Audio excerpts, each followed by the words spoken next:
तुमसे शादी करके। पछता तो मैं रहा हूँ तुमसे शादी करके। तुम्हें पता है मेरे लिए दूर दूर से रिश्ते आते थे। हाँ, दूर दूर से तो आने ही थे, क्योंकि पास वालों को तो तुम्हारी हरकतों का पहले से ही पता होगा।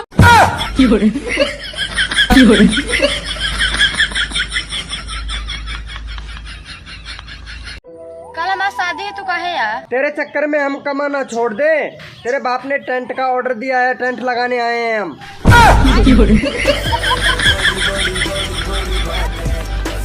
सब्जी में नमक क्यों नहीं डाला? अरे वो सब्जी थोड़ी जल गई थी। अरे फिर भी नमक क्यों नहीं डाला? हम लोग संस्कारी लोग हैं, जले पर नमक नहीं छिड़कते।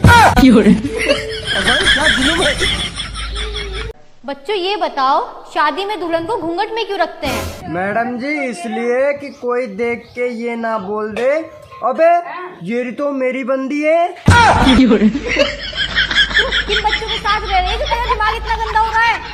पापा को बुला के लाना अपने, कल शिकायत करूंगी उनसे। मैडम जी